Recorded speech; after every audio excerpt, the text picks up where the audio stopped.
उसमें मेजरली आपके आते हैं WhatsApp, Instagram, YouTube, YT studio, आपका गूगल मैप्स, नहीं तो कभी। हेलो दोस्तों, मैं Gagan, fourth year medical student at Samara State Medical University. आज मैं आपको बताने वाला हूँ बहुत ही इंपॉर्टेंट बात के बारे में। वो इंपॉर्टेंट बात पता है क्या है? आप रशिया में अगर पढ़ने के लिए आ रहे हो, किसी भी यूनिवर्सिटी में आ रहे हो, आप अगर रशिया आ रहे हो तो आपके लिए बहुत इंपॉर्टेंट है कि आप इस वीडियो को देखो, क्योंकि रशिया में बहुत सारे ऐसे एप्लीकेशंस हैं जो नहीं चलते हैं। उसमें मेजरली आपके आते हैं WhatsApp, Instagram, YouTube, YT studio, आपका गूगल मैप्स, आपका फेसबुक, आपका मैसेंजर, आपके ये सारे ऐप्स, टेलीग्राम, ये सारे ऐप्स आपके रशिया में नहीं चलते हैं, विदाउट वीपीएन नहीं चलते हैं। सो आपको अगर ये सारे ऐप्स यहाँ पे यूज़ करने हैं तो आपको वीपीएन यूज़ करना पड़ेगा। काफ़ी सारे फ्री वीपीएन्स अवेलेबल हैं ऐप स्टोर पे और एप्पल स्टोर पे, दोनों पे। बट स्टिल आपको काफ़ी सारे ऐसे एप्लीकेशंस हैं जो वीपीएन लगाने के बाद भी आपके काम नहीं करेंगे। उसमें से एक है आपका गूगल मैप्स। बहुत इंपॉर्टेंट है आपके लिए गूगल मैप्स, क्योंकि गूगल मैप के बिना आप यहाँ पे कहाँ जाओगे? इनिशियल डेज में आपको नहीं पता रास्ता, कहाँ पे हमें जाना है, कहाँ पे क्या गली जा रहा है, कहाँ से कहाँ के लिए रास्ता जा रहा है। आप अगर मॉस्को में जाओगे तो मॉस्को में आपका गूगल मैप्स बिल्कुल भी नहीं चलता है। इसके लिए आपके पास होना चाहिए, सबसे पहला ऐप आता है आपके लिए येंडेक्स मैप्स। वो आपका as a Google map work करेगा, आपको गाइड करेगा कि आपको किस रास्ते पे कहाँ के लिए जाना चाहिए।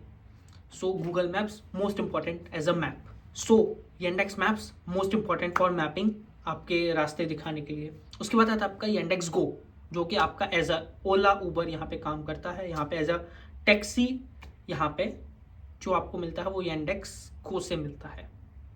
यहाँ पर कुछ सिटीज़ में ऊबर काम करता है, कुछ सिटीज़ में नहीं करता है। तो ऊबर मैं रिकमेंड नहीं करूँगा, क्योंकि आप अगर ऐसे सिटी में चले गए जहाँ ऊबर काम नहीं करता है तो वो वैलिड नहीं रहेगा। सो आपको Yandex maps, Yandex Go, Yandex maps map के लिए वहाँ पे आपको ऑफलाइन मैप भी अवेलेबल होता है उस सिटी का, तो उसको आप डाउनलोड कर लो, तो आपको नेट की भी ज़रूरत नहीं हो कि हर बार मेरे को नेट चाहिए।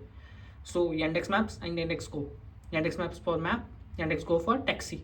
उसके बाद आता है आपका VK chat as a social media. यहाँ पर वीके चैट इंस्टाग्राम का काम करता है। सो इंस्टाग्राम की तरह है प्रॉपर, वहाँ पे आप चैट भी कर सकते हो, वहाँ पे आप पोस्ट भी कर सकते हो, स्टोरी डाल सकते हो, सब कुछ कर सकते हो। तो लाइक इंस्टाग्राम ही है वो मैंडेटरी नहीं है, बट ये है कि आप अगर किसी अपनी यूनिवर्सिटी में जा रहे हो तो वहाँ के काफ़ी सारे पेजेस होते हैं जो वीके पे अवेलेबल होते हैं, आपको इन्फॉर्मेशन वीके पे मिलती है। उसके बाद आती है आपको घर पर बात करनी है पेरेंट्स से, वो कैसे करोगे? क्योंकि व्हाट्सएप नहीं चल रहा, टेलीग्राम नहीं चल रहा बिना वीपीएन के। और कई बार ऐसा होता है कि वीपीएन बंद हो जाता है, और कई बार ऐसा होता है कि नेट बंद हो जाता है तो वीपीएन नहीं चलता है, और व्हाट्सएप वगैरह तो फिर बहुत दूर की बात है। तो उसके लिए आपको चाहिए मैक्स मैसेंजर। यहाँ पे चलता है घर पर। आप मैक्स मैसेंजर अपने मम्मी पापा के फ़ोन में लॉगिन करवा दो, और उस पर आप कॉल भी कर सकते हो, वीडियो कॉल भी कर सकते हो, सामने face to face video call कर सकते हो, और कॉल भी कर सकते हो, और टाइप भी कर सकते हो मैसेज। और यूनिवर्सिटी के आजकल जितनी भी यूनिवर्सिटीज़ का मेरे को पता लगा है, वहाँ पर जो यूनिवर्सिटी इन्फॉर्मेशन देती है वो सारी मैक्स एप्लीकेशन पर ही देती है। सो ये 3 एप्लीकेशन आपके लिए बहुत इंपॉर्टेंट हुए, ठीक है। उसके बाद आपका आता है ईएमओ।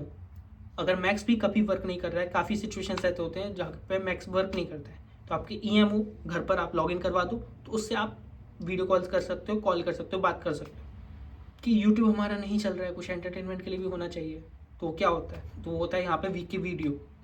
मतलब VK video is like YouTube only. Creators अपने वीडियोस डालते हैं, वहाँ पे आपको हिंदी में भी कंटेंट मिल जाता है। आपको बस सर्च टैब में डालना होता है इन हिंदी, तो वहाँ पे आपको हिंदी में, इंग्लिश में भी कंटेंट मिल जाता है, एंटरटेनमेंट। इसके बाद आती है कि पढ़ाई से रिलेटेड भी कुछ ऐप्स होनी चाहिए, हम पढ़ने वाले हैं यहाँ पे। सो सबसे पहले आपको आना चाहिए ट्रांसलेटर, ठीक है। येंडेक्स ट्रांसलेटर आता है, वो आपको रशियन से इंग्लिश, इंग्लिश टू रशियन, या फिर काफ़ी लोग होते हैं जिनकी इंग्लिश भी ठीक ठाक नहीं होती, तो वो लोग अपनी लोकल लैंग्वेज से रशियन में ट्रांसलेट कर सकते हैं ऐसे। तो येंडेक्स ट्रांसलेटर, ये आपके 6-7 ऐप्स हुए। उसके बाद आपका आता है, और पढ़ाई से रिलेटेड अगर बात करें तो एक आता है टीच मी एनाटॉमी। आपका फर्स्ट ईयर में एनाटॉमी ही पढ़ा जाएगा, तो टीच मी एनाटॉमी करके एक एप्लीकेशन आता है जो आपको मतलब स्केलेटन पूरा देगा, और उसमें आपको मतलब हर बोन का, हर मसल का मतलब ब्रीफ कर देगा। वो आपको ब्रीफ देता रहेगा शॉर्ट में। या आपको मतलब अगर मेरी कल एनाटॉमी की क्लास है, मेरे को अपर लिम के बारे में बताना है, तो मैं ब्रीफ कर सकता हूँ, उसमें से तैयारी कर सकता हूँ अपनी। तो अपर लिम का मैं तैयारी कर सकता हूँ कि ये जैसे कौन सा बोन है, कौन से मसल्स यहाँ पे होते हैं, वो सारे मैं टीच मी एनाटॉमी से पढ़ सकता हूँ। तो फर्स्ट ईयर के लिए आपके लिए सॉर्टेड हो जाएगा पढ़ाई के लिए। अगर बात करें स्लाइड्स देखनी है, स्लाइड्स के लिए आपके पास गूगल पे बहुत सारे एप्लीकेशंस अवेलेबल हैं, वहाँ पर आप जाओ, स्लाइड्स आपको मिल जाएंगे। वहाँ पे मैडवे करके है, वहाँ पे आपको स्लाइड्स मिल जाएंगे। और भी काफ़ी सारी वेबसाइट्स हैं जहाँ पे आपको स्लाइड्स मिल जाएंगी, और टेलीग्राम, ये सारे एप्लीकेशंस आपके मतलब इनिशियल डेज में बहुत हेल्प करने वाले हैं। सो ये सारे एप्लीकेशंस आप दिमाग में रखो। एक और एप्लीकेशन होता है जो आपका सिम कार्ड है उसका एप्लीकेशन, जैसे इंडिया में हम जियो का सिम कार्ड लेते हैं तो माई जियो करके एक ऐप आता है, हम वी आई का सिम कार्ड लेते हैं तो वी आई ऐप आता है। वैसे ही यहाँ पे अगर आप योटा का सिम कार्ड लोगे तो योटा का ऐप आता है, एमटीएस का सिम कार्ड लोगे तो एमटीएस का ऐप आता है। ऐसे ही मेगाफोन, बी लाइन, जैसे इंडिया में कंपनीज हैं वैसे यहाँ पर इंडिया में तो 3 ही कंपनीज बचे हुए हैं, बाकी सारे तो उड़ चुके हैं। सो ये सारी चीज़ें हुई आपके इनिशियल डेज में आपको बहुत हेल्प करने के लिए। और अगर ऐसी ही गाइडेंस चाहिए, इससे रिलेटेड और कुछ पूछना है तो आप मेरे को कमेंट सेक्शन में पूछ सकते हो, आपके लिए खुला हुआ है। नहीं तो मेरा व्हाट्सअप नंबर ऊपर लिखा हुआ है, वहाँ पे आप मेरे को पूछ सकते हो, नहीं तो कभी भी पूछ लो। और थोड़ा सपोर्ट कर दो यार, सब्सक्राइब कर दो, लाइक कर दो, कमेंट कर दो। कमेंट में क्वेश्चन नहीं पूछना है तो एटलीस्ट अच्छा बुरा बता दो, वीडियो अच्छी लगी या बुरी लगी यही बता दो, कुछ तो बोल दिया करो। ठीक है, मिलते हैं फिर अगले वीडियो में, बाय बाय।